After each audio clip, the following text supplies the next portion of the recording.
So mga katek, no, welcome back sa channel natin dali. For today mga katek, bottom freezer to, no, Samsung. Ayan, Samsung na naman, no. Bottom freezer, ayan. So problema na ito mga katek, no.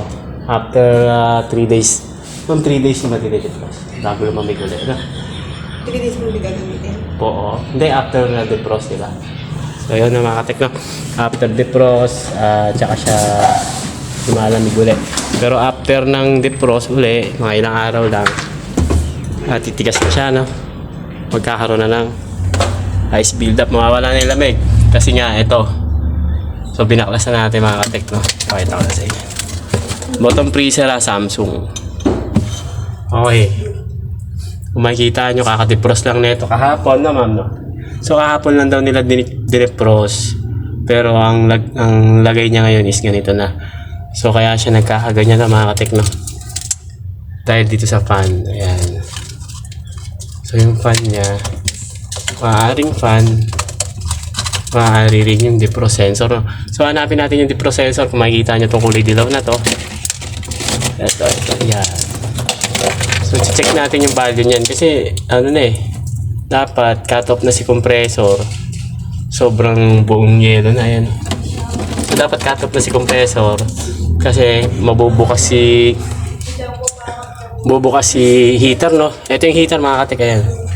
Yung heater na yun dapat bubukas para hindi continue yung pag ice build up dito o yung freezing up na tinatawag, no, sa mga rep. So yun, no. So problema, tutunawin pa natin tong yelo. Pero pwede natin i-check to. Pwede natin i-check agad yung defrost sensor. So meron naman tayo na ito. Mabibilan dito, no. Tapos itong fan, hindi lang ako sure kung okay. So testingin na lang natin. Pwede naman matesting yan.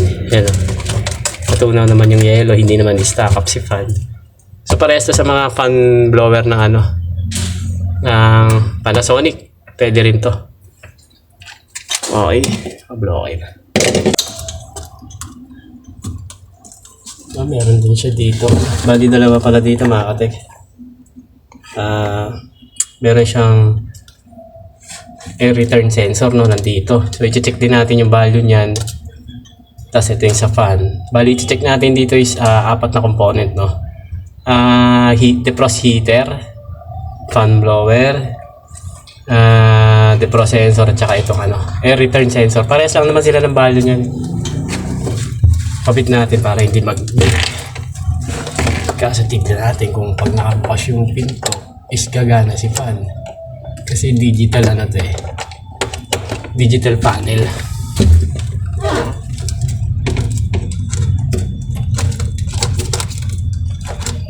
Right. Yan. Okay. Gusto natin, no? Dito na lang sa kabila.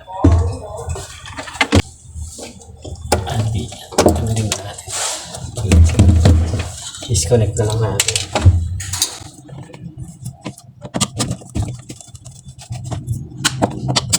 Wala na rin naman. Hindi, kung may parang motor direkta. Hindi, parang motor direkta. Yung hangin. Ito kasi blower ito. Meron. Kung nakakamo na dito kasi ba? Wala, kung nangyayari ito. Kung nakakamo.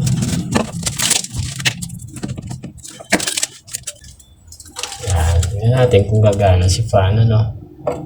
So, patatakbuhin natin ng yan.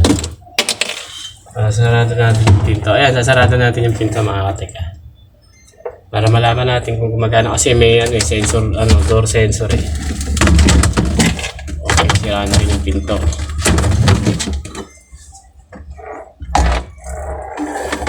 Iwan ko yung camera sa loob.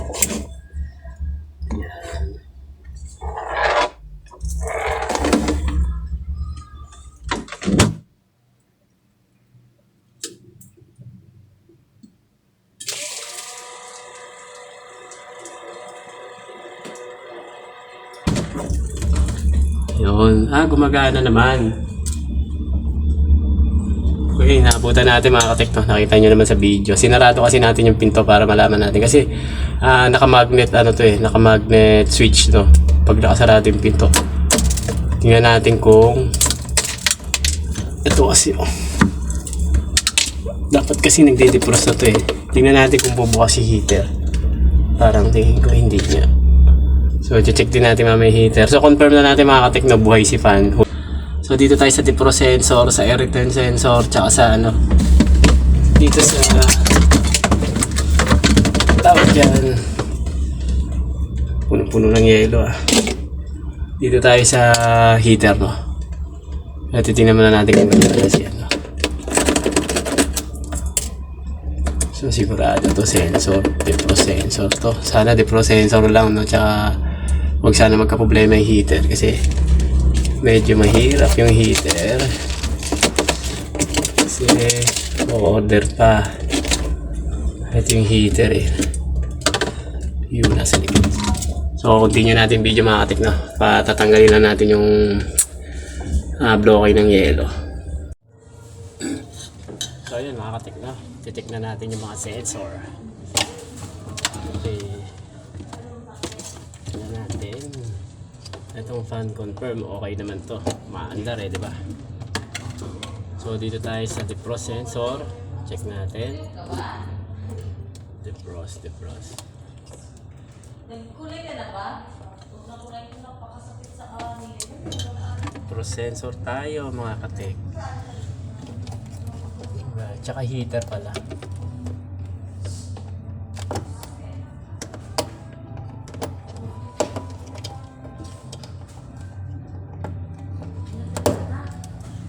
So mga katik na, bago nga pala lahat So yun na mga katik na, bago nga pala lahat yung continue to.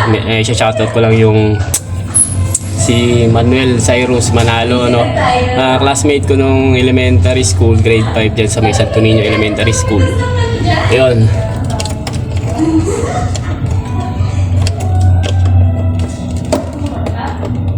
Mga classmate natin nung elementary, nakita tayo sa Facebook pero ako hindi ko na talaga matandaan yung mga konti lang na natatandaan ko classmate ko ng elementary.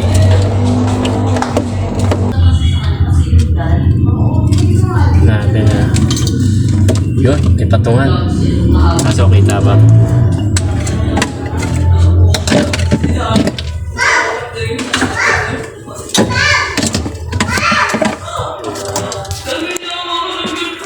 Yan. Kita ba? 20k syempre. Natin. Salpak na natin to. Matulis to mga kate, kaya sure ball tayo dito.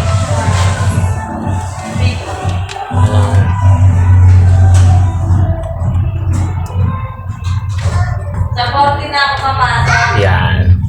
Okay, defrost sensor ha, una. So yun, makikita nyo mga kate. Wala oh. Yun oh. Shorted, ano? Shorted. Eh baka maluwag lang. Ay, wala. Sige. Wala talaga. Wala. Pagkatapos mo na lang mag-video. Wala ah. Wala mga katek to. Ayan, makikita nyo yun. Wala. So, defrost sensor, no? So, sana nga ito lang. Ulitin natin. Tingnan nga natin test. Yan, may reading naman eh. Ulitin ko ulit, no? Tutusok ko ulit. Tutusok natin. 20k. Ayan, wala, no? Wala mga katek, no? So, open na siya, open. So, papalitan natin. Meron tayo niyan, mga katek, no? Kukuha ako, ha? So, siyempre, mga katek, no? Wala kasi yung pinakamayari dito. So, tatawagin natin yung manager. Ma'am, ito sira to, ha? Itong kulay dilaw yung wire. Ito yung magde-defrost ng unit. May nangyari kasi dito, hindi na ba automatic defrost. Ay, dapat automatic yan. Namumuo yung yelo dito. Kaya hindi na masyadong para dito. Ha? Papalitan natin to, ha? Oh, pumusahi po. Oh, tingnan mo. Oh, wala. Oh, uy, tingnan mo dito, ma'am. Sige. Kasi naka-video to eh. Sige. Oh, yan ha. Tingnan mo ha. Wala ha. Pusok ha. Ito pa lang yan. Eh, hindi pa natin na yung heater. May heater pa yan. Ayan oh. Ito pa. Sira din yan. Sensor din yan. Hindi ko pa na-check. So yung mga tignan, check natin yung ano. Air return sensor nga pala ito. So tingnan natin, naka 20k tayo. Yun, buo. Pero ano na siya, mga kayo, no? 9.9, no? 9.9. So dapat to nasa 5 lang. Ayan, no? So, damage na rin. Ito, putol na rin talaga. Wala na, open na. Ito naman, ano na siya, change value. Dapat yan 5. 5 lang. Kasi kaya hindi nagde-defrost to, maraming yelo to kanina. Nahirapan nga ako tanggalin to eh. Kaya hindi nagde-defrost to kasi nga sira yung mga sensor. Kaya yung yelo niya, walang umaano sa gilid-gilid, nasa loob lang. Hindi, dapat nga hindi nag-yelo to eh. Nag-ano lang to, namumulang dito sa tubo yung pinaka yelo, pero hindi siya namumuong ganyan. Malaki tong yelo kanina dito. Tapos di na umaandar si pan kasi nabablock na. Itong pinaka pan blower, naharangan na ng yelo. Ito kasi yung nagtatapon ng lamig dito sa loob. Okay na. Sa baba, iba pa yun ha. Ay, iba pa yan. Oo, iba pa yan. Sa baba, iba pa yun. Check ko muna kung meron pa ha. Okay, check mo muna lahat yun, tapos sabihin mo sa akin lahat yun. Kasi gusto kong i-confirm sa'yo. So yun mga katekno, change value na rin yung pinaka air return sensor. So dito tayo sa tawag dito, heater. Sa heater tayo,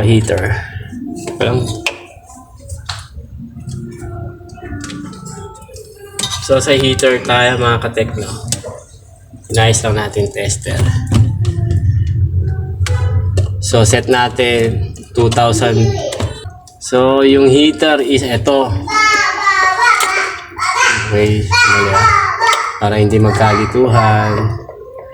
Okay, heater is kulay brown. Tas kulay brown dito sa kabila. Yan. Yung heater, ito yung isa. So nakaset tayo ng 2,000 kilo ohms. So ayan, salpak na. So yun, wala na rin. Ako, sira na rin yata, patay. Basan mo yan. Dito tayo. Yan, okay mga katek. Meron tayo na mabasang 406 ohms, no? Ohms ha, mga katek ha. Hindi kilo ohms. Mali sinabi natin kanina. So ohms, no? 400 ohms. Ayan. Goods na goods. Goods na goods si heater. Ito yung heater mga katek. Ayan. Yan. So, goods si heater, goods si fan. Change value to, si air return sensor. Tapos, ito naman, si defrost sensor.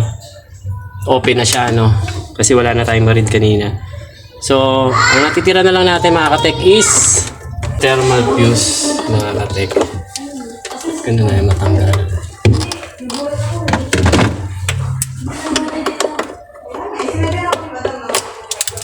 Yun.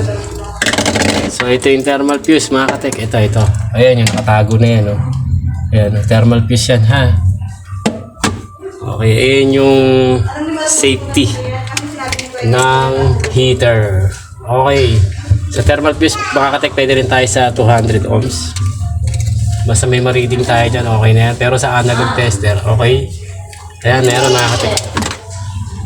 So, goods. Goods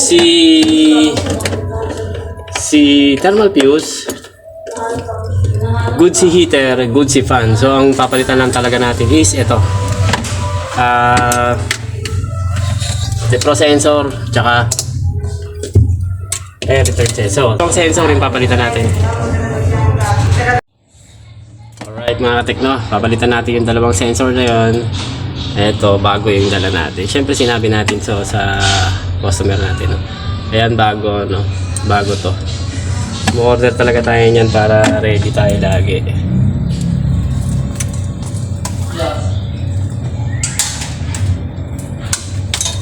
Ito na natin. Ayan, puputulin na lang natin ito mga katek. Puputulin natin yung wire. Siyempre, isi-safety natin yan.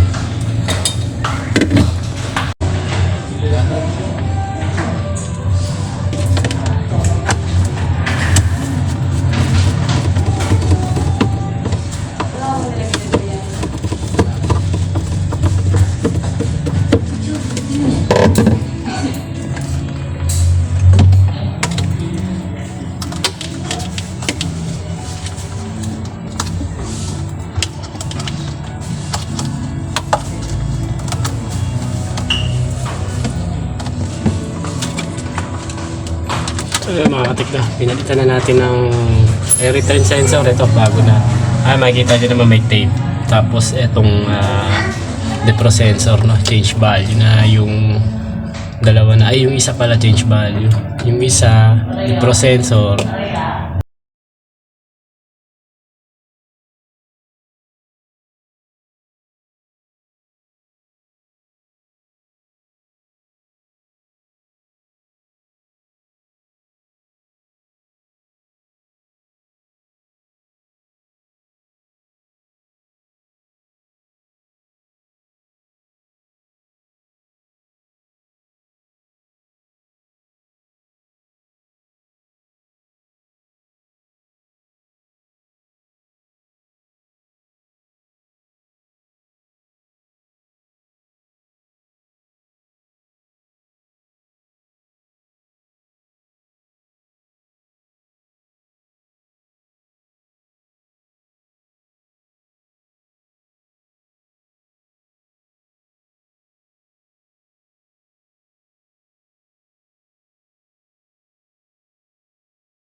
Ano dyan, ma'am?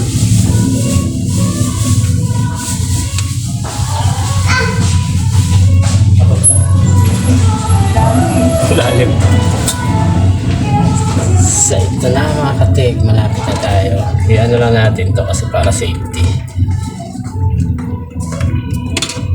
Okay. Tapos cable tie ulit. Yan. Babangga kasi yan sa fan eh. So, kailangan natin cable tie.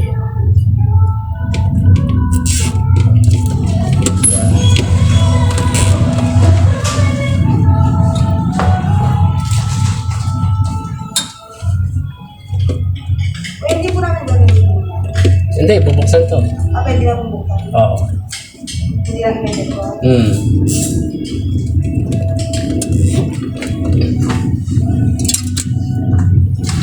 Sensor lang naman eh. Okay. Okay mga katik. Alright, no? Check natin kung may mga maluluwag. Okay, salpak na natin.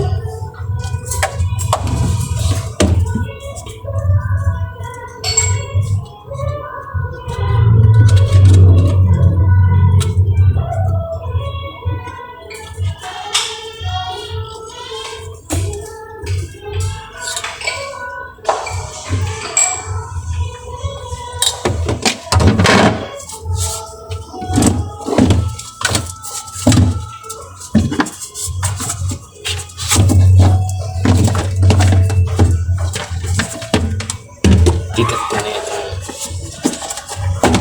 Yun.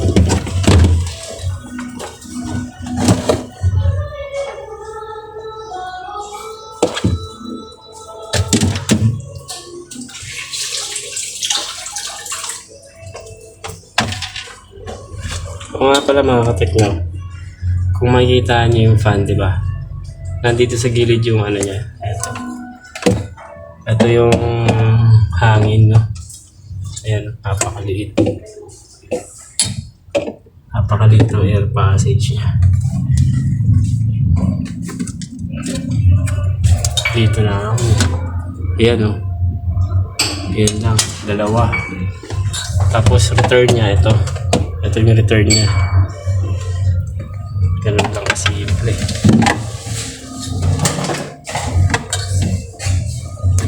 one. Side to side there. Sasalpak natin to siya. Na-try na natin. Okay naman yung fan eh. Maanda naman talaga. Ito. Okay, nakakabit na yung fan.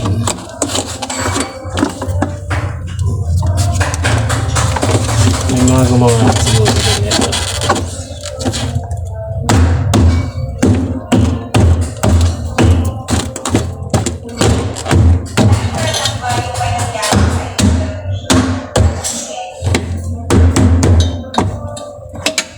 Yun o, screw. Screw na. Kasi kanina tinanggal natin, wala screw to eh. Lagyan natin. So ito lang talaga yung labasan ng hangin. Tapos ito yung return. Pag ano, nihigop siya. Yung circulation niya. Ito yung labas. Yan. Tsaka ito.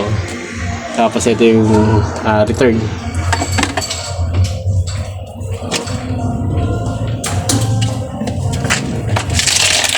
Ayusin natin.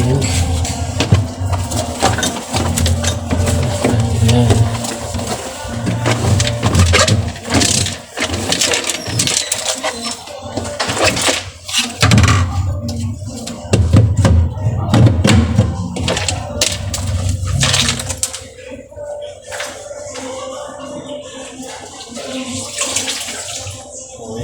Pinupunasan lang natin.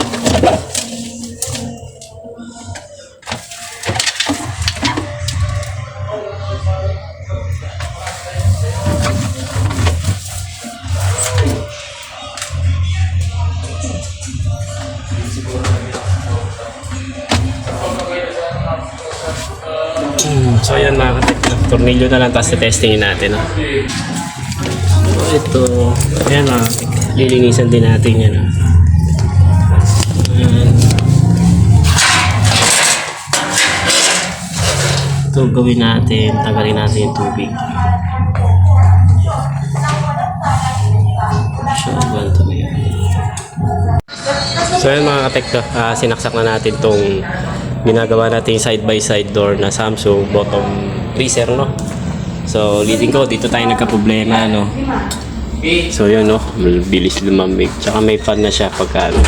Kaso lang may sensor kasi yung pinakapinto kapag binuksan mo, mamatay si fan. So yun, kompleto na rin. Ayan, sinet na rin natin yung fridge na sa degree Celsius, 3 degree Celsius, no? Dito naman sa freezer natin, ang set natin 19, no? Sakto lang yan 19. Ayan, kung makikita nyo yung green na indicator light sa bottom freezer yan. Ito naman itong sa taas sa chiller, ayan. So ayun, yung kinabit natin, no? Yung pinalitan natin is dalawang sensor. Itong dalawang sensor, ayan. Ayan yung dinod ko natin. Punasan natin. So kakabukas pa lang natin pero okay na yung lamig din. Okay. Nilinis na rin natin itong pinakalikod. Yan. Sobrang dumi niya kanina mga katik. Ito yung tubig. Kita niyo yung tubig. Yan. Diyan galing yan. So hindi na siservisan. Kasi sorry niya wala tayong ginalaw na. Nilinisan lang natin yung fan blade. Yan. Nilinisan natin. Tapos tinanggal natin yung tubig na naiiwan dito. Kasi nga dinepros natin kanina. So yun yung ginawa natin. So yun lang mga katekno. Wala siyang error pala. Walang error na lumabas. So hindi ko may papakita sa inyo error kung ano yung error kung pagka sira yung defrost sensor at saka air return sensor, no? So ang naging ano lang talaga natin is hahanapin mo yung sira. Pero actually pagka ganun mga katekno, pagka namumuo na talaga yung yelo, ano lang yan eh, sa defrost sensor, sa heater, sa air return sensor o kaya sa control switch, control temperature. Ito naman kasi digital to, no? So wala tayong binipihit na manual, no? Digital, may pinipindot lang tayo. Yung pinakita natin na 3 degrees Celsius sa chiller, tapos naman sa bottom freezer naman, sa pinaka freezer niya is negative 19. Ayun yung mga, sa mga nagtatanong ng magandang set ng mga freezer no frost, no, sa mga digital inverter, yun ang pinakamagandang set. 3 degrees Celsius para sa chiller, tapos naman sa pinaka freezer niya is negative 19. So yun lang mga katekno. Maraming salamat sa nanonood ng video natin for today para dito sa side by side door, bottom freezer, Samsung inverter. So yun lang mga katekno. Ano na natin to.